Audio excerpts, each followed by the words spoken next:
Well, Ellen and Esther both dropped by here yesterday ahead of a march in Westminster tomorrow to call for tougher rules.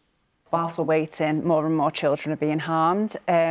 We both experienced loss and around social media as well. And I've spoke to you before about my story with Brianna and how much she suffered. And the last 2 years of her life were absolutely full of suffering, and it is such a waste. We know that every single day 500 children are being referred to mental health services, and we know that 97% of 12-year-olds own smartphones. So we need to do something now. Ellen, what other people say, though, including some people in the government, say, look, hang on a minute, a ban would be a kind of sledgehammer. Some other online safety campaigners like Ian Russell we heard from last week say a ban is just too brutal. Actually, you need something that's smarter, more nuanced. It's not realistic to have a ban. What do you say to that? I think, how much longer are we going to let children have unregulated access? They've got access to everything. And I just really think it needs to go. Those children are being harmed. I just fundamentally think if this was a car, if it was a product, it'd be taken off the road, it would be fixed and handed back to them. Tell you what, take it away. Social media companies, you fix it, and when it's safe, we'll consider giving it back. I know since the time we met first, you've become a very high-profile campaigner, and I know you've got quite plugged into the political system. So do you think that Labour MPs might actually vote for an immediate ban and not be patient like their bosses in the government want them to? So I have written a letter urging MP as well, urging the government to actually move on this. And yeah, listen to the vote that went through the Lords, which was a majority vote as well, wasn't it? There was a lot that voted it through. And I know as well that 60 Labour MPs actually wrote a letter to say that they support a social media ban. So I do hope that. Yeah, I do hope that it gets voted through the Commons as well, because, yeah, as we said before, we can't wait. Ellen, we met you, and lots of people will remember that we met you speaking alongside 3 other parents, Holly, Lisa and Liam. And together, you've been taking on TikTok in the American courts. I know the process has just begun. Where have you got to? And I know you were in America last week. What was it like for you to be in an American court thousands of miles from home fighting for your son? So we now have another member, Louise Gibson, who's also joined for her son Noah, who's 11. And it was very clinical being in a courtroom in America. We were determined that we wanted to be there, but it was so clinical, and our lawyers are adamant that because TikTok's incorporated in Delaware, that is the right place to sue, because that's where they make the decisions of what's on their platform, what's pushed out to them through their algorithms. And so that's why we're suing in Delaware. Must have been very tough, though, to sit in the court. I'll wholeheartedly admit I completely broke down afterwards. I'm usually pretty strong, but I absolutely fell apart. I found it, a lot harder than I thought it was going to be. It was emotionally, this is my baby. This is, he didn't have mental health problems. That was never found in Jules' inquest at all. Not one mental health issues that anybody's aware of. And to hear a lawyer talk quite clinically about my child was incredibly hard. Esther, I remember very much when we first met and we were talking about Brianna, and you started talking about social media, and you said, I just feel I need to do something. And you've given so much now to campaigning courageously in public. I just wonder what's been spurring you on?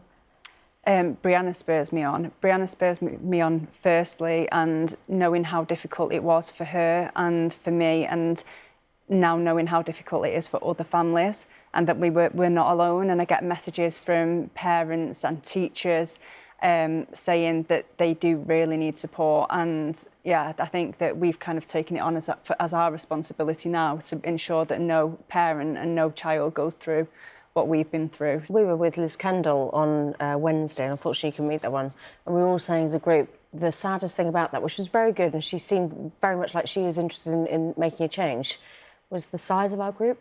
We'd met Peter Carl 18 months ago, and there were a lot fewer of us, and now there's a whole load more bereaved families, and we're saying, this is so sad. I mean, you were saying on the train, your letter, looking at all those children's lives that have been lost, and it's just horrific, and those groups are growing bigger and bigger. How many more children do we have to say are dying or harmed? It's awful. It's so sad. Esther and Ellen, it's always a privilege to speak to either of you, but it's been great to speak to you together as a pair today. Thanks so much for coming in. Thank you. Well, TikTok says their deepest sympathies remain with these families and that they strictly prohibit content that encourages dangerous behaviour. They say 99% of it is removed before it is reported to them. And there is lots of help on the BBC website on the action line. If you're having troubles or concerns with any of these issues, the web address is there for you, bbc.co.uk/action line. Now, Jonathan, you wrote a book about this last year called The Anxious Generation, which became something many parents read, many politicians read too. And you've now written another book called The Amazing Generation, trying to put forward positive things for kids. But when it comes to this, when you speak to different campaigners and different experts, there isn't just one view. And Ian Russell, who's one of the foremost campaigners in this country, who lost his daughter, he told the BBC last week that a ban it's too blunt, it's not nuanced enough, and it'd be like a sledgehammer. What do you say to that? Well, maybe 5 years ago there were different views, but the amazing thing that's happened since my book came out in 2024 is that the mothers of the world rose up and said, it's about time. We've all felt our kids being pulled away. We all are having fights in our family. We didn't sign up for this. We didn't ask for this. The level of public disgust with these companies. I mean, the idea that TikTok would try to imply to Ellen that her son, he would have killed himself anyway. So these companies are atrocious in their moral behavior. And wherever I go, it's so much easier than I expected to get reforms because everyone sees it. And so, is it too blunt to say there's an age limit?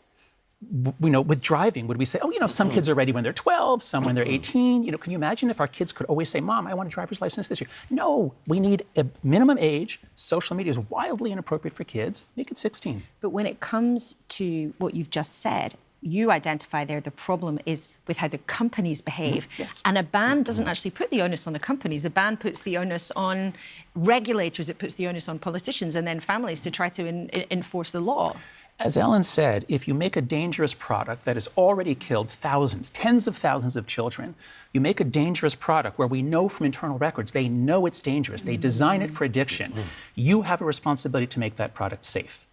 If decade after decade you don't do that, if decade after decade you just say, we're adding these safety features that nobody uses, at some point a society has to rise up and say, we cannot trust you. We have to put the onus on you. And that's what the Australians did. They put the onus not on the parents, it's on the kids, on the companies to say, we will only serve you if you are 16. And I know you're here to brief UK politicians. I think Yes. Wes Streeting, the Health Secretary, has asked you to come and talk to UK politicians. Do you think the government in this country will do it sooner rather than later? Oh, yes, I'm very confident that they will, because things are changing so fast around the world. So many countries are moving. In Davos, I talked with President Macron. He's committed.